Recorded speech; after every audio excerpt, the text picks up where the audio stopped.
সাম্প্রতিক অস্থিরতা অনিশ্চয়তার মুখে দেশের ঘরোয়া ফুটবল। অর্থনৈতিক ক্ষতির মুখে পড়েছে দেশের বড় বড় ক্লাবগুলো। ফলে ঘরোয়া লিগে নতুন মৌসুম শুরু করা নিয়ে দেখা দিয়েছে শঙ্কা। দেশের সাম্প্রতিক অস্থিরতা ছুঁয়েছে ক্রীড়াঙ্গনকে। আক্রান্ত হচ্ছে ফেডারেশনগুলো, বাদ যাচ্ছে না ক্লাবগুলো। গুরুত্বপূর্ণ অন্যান্য স্থাপনার মতো বেশ কিছু ক্লাবে চলেছে ভাঙচুর আর লুটপাটের ঘটনা।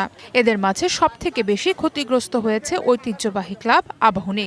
ক্লাবের ভেতর বাইরে এখন শুধুই ধ্বংসলীলার চিহ্ন। ৫ আগস্ট আওয়ামী লীগ সরকারের পতনের পরপরই আক্রমণ করা হয় বঙ্গবন্ধু পুত্র শেখ কামালের স্মৃতি বিজড়িত এই ক্লাবে। একই ঘটনা ঘটেছে শেখ জামাল আর ফর্টিস ক্লাবেও। বড় বড় ক্লাবের ঊর্ধ্বতন কর্মকর্তাদের রাজনৈতিক সম্পৃক্ততার কারণেই এমন পরিণতি হয়েছে বলে মনে করেন জাতীয় দলের সাবেক তারকা ফুটবলার ইমতিয়াজ আহমেদ নকিব।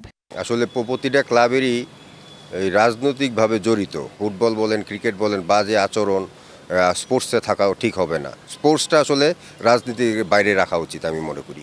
২৫০টিরও বেশি ডিজাইন অপশন নিয়ে ওয়ালটন স্মার্ট ফ্রিজ, বোঝে আপনার প্রয়োজন। নতুন মৌসুমের জন্য ক্যালেন্ডার সাজিয়েছিল Bafufe. Premier league, federation cup, স্বাধীনতা কাপ ও সুপার কাপ আয়োজনের নীতিগত সিদ্ধান্তও নেন কর্তারা। কিন্তু মৌসুম শুরুর আগে এই তোলপাড়ে যেন লণ্ডভণ্ড সবকিছু। বেশিরভাগ ক্লাবের কর্মকর্তারা দিয়েছেন গা ঢাকা। দল গড়া নিয়ে আছে সংশয়। মোহামেডানের ম্যানেজারের দায়িত্বে থাকা নকিব বলছেন, অনিশ্চয়তার মুখোমুখি হতে হবে তার ক্লাবকেও।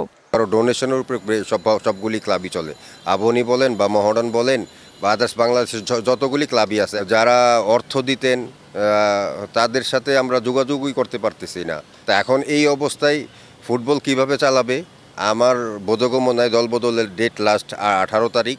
ক্লাবগুলোকে এমন অবস্থা থেকে মুক্তি দিতে এগিয়ে আসার কথা বাফুফের। অথচ বাফুফের কর্তারাও এখন আড়ালে সরে গেছেন সিনিয়র সহসভাপতি সালাম মুর্শেদি। সভাপতি কাজী সালাউদ্দিনের পদত্যাগের দাবিতে হচ্ছে আন্দোলন। এমন পরিস্থিতিতে ঘরোয়া ফুটবল ও নিজেদের ভবিষ্যৎ নিয়ে শঙ্কিত বেশিরভাগ ক্লাব।